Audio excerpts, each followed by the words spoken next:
Ala Rasulillah. I'll try to be quick, my brothers and sisters, as much as I can. Look, Allah subhanahu wa ta'ala in multiple places in the Quran, multiple areas, Allah subhanahu wa ta'ala reminds the human being that, O son of man, take shaitan as your enemy. You know, for Allah, He can say something once and that's it, we understand. Yani it's in the Quran. If it made it to the Quran, we understand its importance. Take him as an enemy. He is a sworn enemy. Don't follow shaitan. Don't follow the whispers of shaitan. Allah goes to the extent saying, don't follow the footsteps of shaitan. Again and again, don't follow, watch out. Take him as an enemy. So you're probably thinking, that what's shaitan got to do with the month of Ramadan? Almost every sheikh has mentioned that, you know, come the month of Ramadan, shaitan is chained away. The reality is, my brothers, shaitan has worked for centuries on this ummah, and he has worked for centuries to destroy every goodness we have in this deen. I'll tell you what I'm talking about. You know, alhamdulillah, I was quite fortunate that just a few weeks ago we were in Umrah. Ask Allah subhanahu wa ta'ala to make this possible for everyone. So we're there, we're in Umrah, and imagine, you know, you're in the Holy of the Holy. The Holy of the Holy, we're sitting in front of the Kaaba. Front of the Kaaba. And, you know, like there's this moment, you know, anyone that's been there knows what I'm talking about. He's sitting in front of this, it's just epic in every sense of the word. And then the adhan goes off. Imagine if the Kaaba, shaitan has not left alone. So then the adhan goes off, and then I see people stand up and they're pulling out their phones, and I can talk about the phone all day long. But I'm thinking, you know, it's a special moment, let it be. So they're pulling out their phones and they're standing in front of the Kaaba, and then as soon as the adhan goes off, instead of looking at the Kaaba or recording the Kaaba, they turn to their sides and they start recording this clock tower building. I just think, oh my heart, man.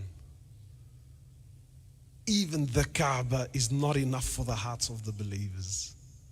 This clock tower, this monstrosity of a building. And tonight I'm not here to speak about halal and haram. I'm not speaking about halal and haram, but just for a moment, think deep with me. If I'm standing in front of the Kaaba, if I'm one of the very few fortunate people, look, there's almost 2 billion people, almost 2 billion Muslims on earth.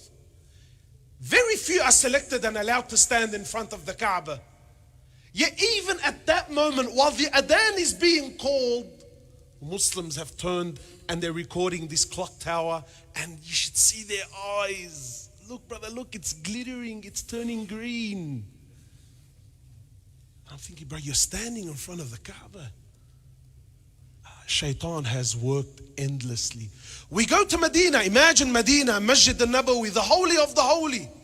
The holy of the holy. You're in Medina.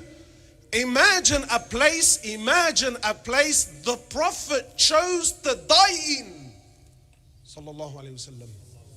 You walk into Masjid al-Nabawi, and look, alhamdulillah, I'm fortunate that I take, you know, young guys, youth, and you walk into the masjid. This is the masjid that changed the world. Masjid al-Nabawi is the masjid that changed the course of history for life. Yet we walk into the masjid and shaitan has left no stone unturned. You walk into the masjid, again, I'm not speaking about halal and haram, and we're in awe of the carpet, of the pillars, of the electric domes that open and close, and people pull out their phones and look, Sheikh, and our hearts are connected, not to the Prophet sallallahu alaihi wasallam, not to the land where Jibreel descended thousands of times to bring down Quran, to speak to the Prophet, to help. No. The hearts of the Muslims has gone where? Every time I go, someone asks me, brother, how many pillars do you think there's in Masjid al-Nabawi? So shaitan has left what? No stone unturned. And unfortunately, he's done the same with Ramadan. You might think, but brother, shaitan is chained up in the month of Ramadan. Let me tell you, my brothers, shaitan has been working 11 months. He actually needs the 4 weeks off. He's more than happy to take the month of Ramadan off. He's been winding you and up so long. You know, like there used to be a phase, the fidget spinner. You know the fidget spinner? The more you spin it, what happens to it? The more you spin it, then when you let it go, it runs for longer. Habibi, Shaitan's been spinning you and I for 11 months of the year. So come Ramadan, him and his mates, they're kicking back saying, watch this guy go, bro. And you're gone for a 6. Gone for a 6. And wallah, it breaks my heart. It boggles the mind. How has Shaitan been so successful in changing the Ramadan that the Salaf and the Prophet and the companions used to long for?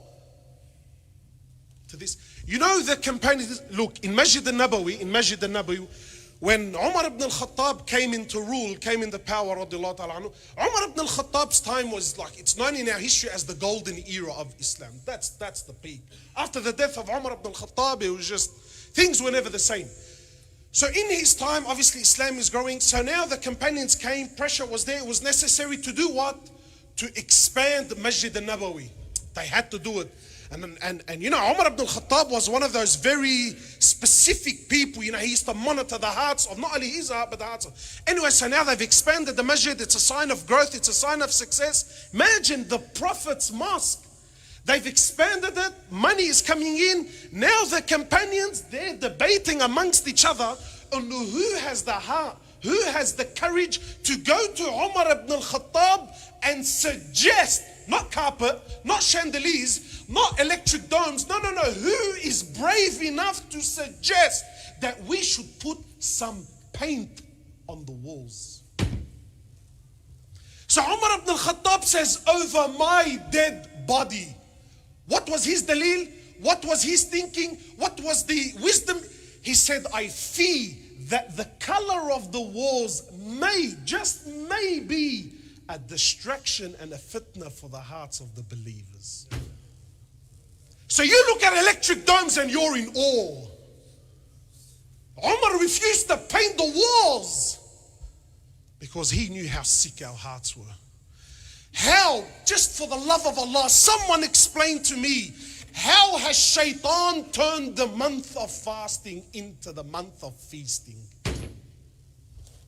Someone, please explain. The month of eating less has become the month of throwing food away. Not halal and haram, I'm not here to debate. The mashayikh here, I'm not a sheikh at all. I'm not here to speak fiqh. But just think with me.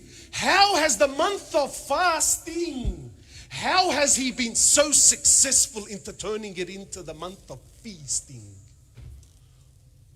Is it haram to eat? La wallah, it's not haram to eat. But brother, I ask you by Allah, is this what Ramadan is about? You want to see the condition of the Muslims? Go to an iftar where the food is late.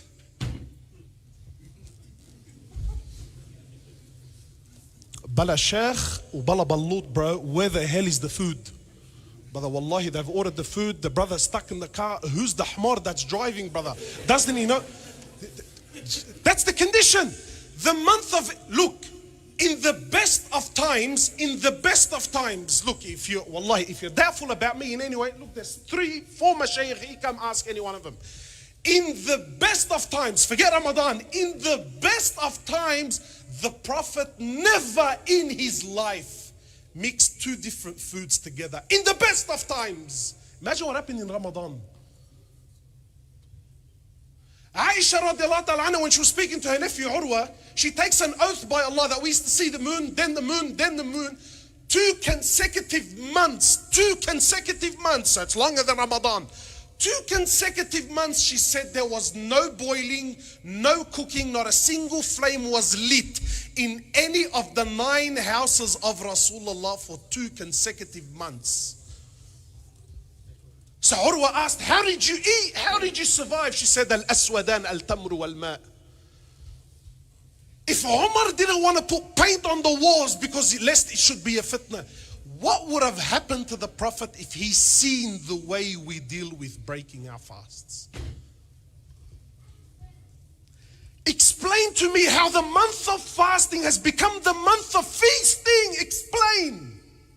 Can you see shaitan all over it or not? There are foods that are only made in Ramadan. And we've accepted that. There are sweets, they're only made, yani if you went on the day of Eid, brother, you missed it, Ramadan. Who's behind it? Who's behind it? Yallah, keep you busy.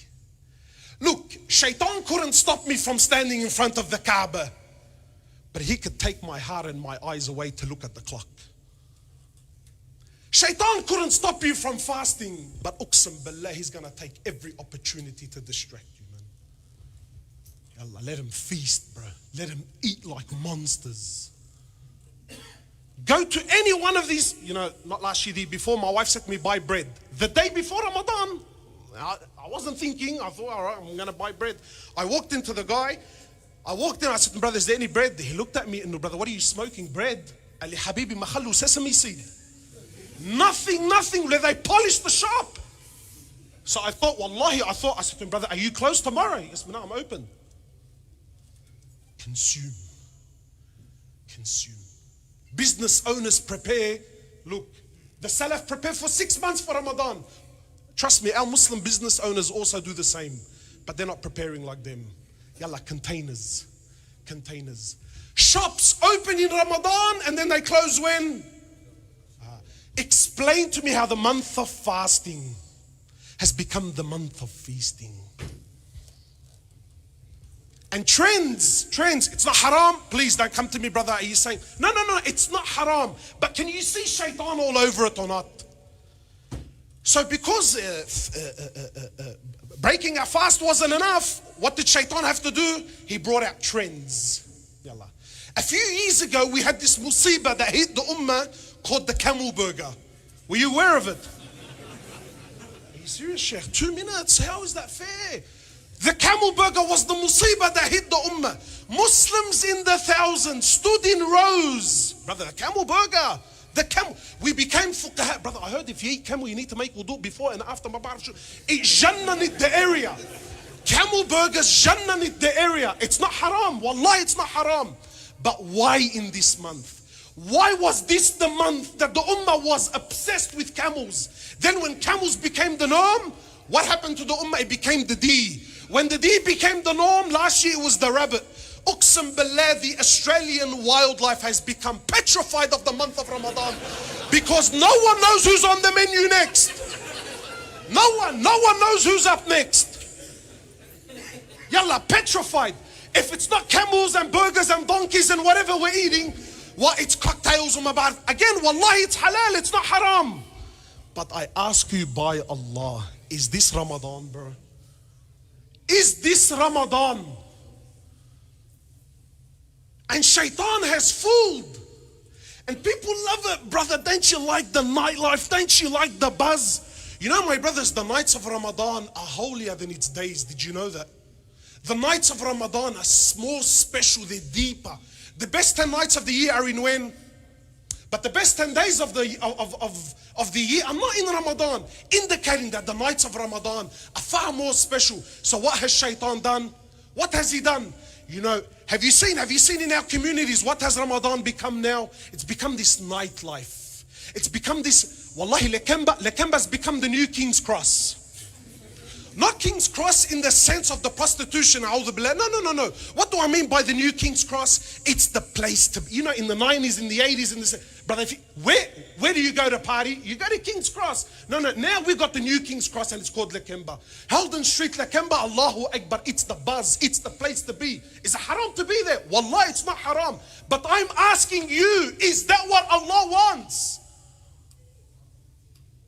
We're complaining that the brother is leading 20 rak'at. Brother, is this sunnah? How come that takes so long? But you're standing for 45 minutes to eat a donkey and a burger. That's not a problem. It's not a problem. So the nightlife. And brother, you know, even the non-Muslims are in. Do you think the non-Muslims are coming because, wallah, they're learning about Allah? And we're fooled. And we're fooled. Yallah. The nightlife, the buzz. This is the Ramadan, brother. And look how shaitan, remember, oh ye, what's he been doing? Yes, I come Ramadan, Habibi, he's kicking back and he's laughing. Look at the fools. And we're not fools, my brothers. We're honorable people. Please, please see shaitan all over it. Don't take part in these places, man. Don't fall for these trends. Our women who we complain, oh ye, our women, have some rahmah, have some rahmah. Simple foods, man, simple foods. Anything, wallah, anything you can put together in an hour, hour and a half tops. Some soup, anything. Sure, anything, brother. Brother, I've been fasting all day, brother. Look, again, you know, as men, it's funny. But these women who, brother, so how do they spend their Ramadan? How? Sure, cooking, bro. Wallahi jnoon. Wallahi jnoon. You know, like if you're not Arab, I don't know. Are you guys familiar with this food? It's called wara anib. Anyone here familiar with it? Again, this is my personal opinion. I'm not saying this is deen. I believe this is the food of shaitan. Definitely, bro. Wallah, if it was up to me, I'll make this food haram. I'm not saying it's haram, remember what I'm saying. But just the idea, why? I'll tell you this food, it's an amazing food. It tastes beautiful, absolutely. Why? But because it's satanic, it's beautiful. So this food, how does it work? I'll tell you how it works. If you're Lebanese, you know what I'm on about. So what happens is, our wives, they call 6, 7 of their friends to come over. 6, 7 of the friends. These are the people who don't have time for Quran. We don't have time to fix our Taraweeh. We don't have time to fix our Tajweed. We don't. But the Rijal of the house, brother, he needs to eat wara anib, brother. So, okay, so now she calls 7 of her friends, and 7 of her friends, they come over for the subhi. Have you seen the subhi? Yes, it's amazing. Yes, 6 of us, they all come down. They grab these vine leaves with this meat and this 4-5 hour backbiting, slandering session.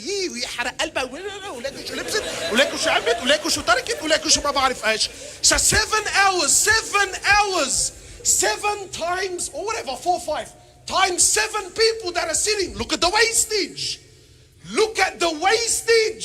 6, 7 hours. Then when it's done, depending on which family you talk to, some of them, they're more old school, they cook it. Sometimes it's cooked on low cooking. Sometimes, I know this is a bit extreme, but up to 48 hours cooking. 48 hours of the time of the believer in Ramadan. Why? So him and some of his friends come futur time and wallah mashallah kalna wara anib, brother.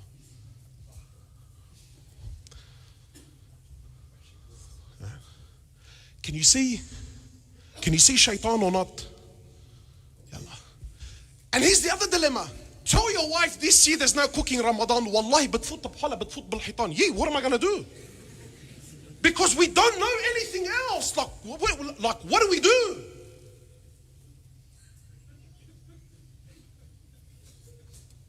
And this is Ramadan for us. So brothers complain always. And inshallah, he said 2 minutes, 15 minutes ago. So forgive me, Shaykh. Wallah, forgive me. But I'm trying to make up for last time. They didn't give me time. I said I was going to get him back. I'm going to wrap up with this, yeah? So brothers always tell me what? Brother, have you noticed how Eid doesn't have the feeling anymore? Eid doesn't have that feeling anymore. I say, Wallah, brother, where's the feeling gonna come from? Where? You and I, we've been eating and feasting and partying 30 nights we've been eating out for 30 days. You've been having hulu and sweets and argili and my cousins and my tata and my amma and my khala for 30 days. Yes, I come Eid. What feeling are you expecting, brother? What feeling are you expecting? Come Eid, what do you expect? There's no celebration for you. You've been partying for a month. You've been partying for a month. Look, honestly, what do you expect to feel? Guess who Eid is really for? The guy that hasn't had a single invitation He's been doing his maghrib in the masjid, breaking his fast. He's here for Isha, praying his taraweeh, monitoring. And he thrashes himself for 30 days, eating little, trying to push and push and push and push.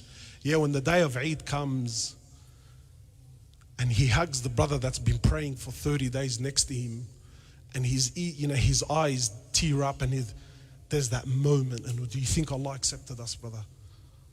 Yeah. That's Eid for the believers. What's Eid for you and I? Wallah, Eid is the ugliest day in my calendar. Wallah, it's the worst day in my... Ijnoon.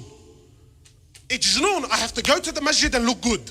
My abaya has to be ironed. You know, my wife had a heart attack that I came today and I didn't iron my abaya. Right? You're mbahdal, you're a jirsa, you're a wallah jirasat. She freaks out. So now I have to go home. You've just done the last 10 days of i'tikaf. Now you got to run home.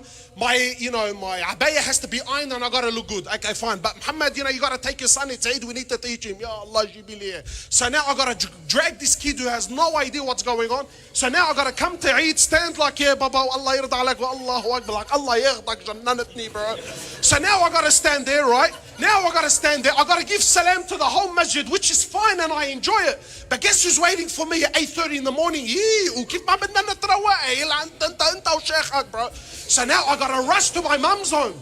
Now I have to rush to my mum's home, and of course the kids, they look like they've all walked out of catalogs, bro. The Louis Vuitton, والمباعرف ايش والقصص والحكايات. See, we think it's funny, but look how shaitan is all over it. So now my kids have to look like they're picture perfect. Utaba, 6 kids in the Taraga van and 3 of them are in seats. Allah, I want to kill myself, bro.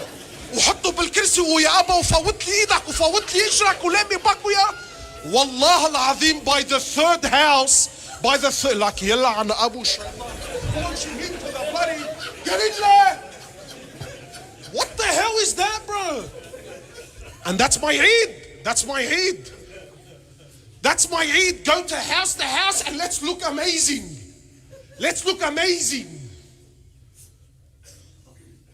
And you're telling me, brother, how come I don't feel anything in Eid? Wallah, samhuni, I don't know how did we get here, bro? Jazakallah khairan. Don't waste this Ramadan.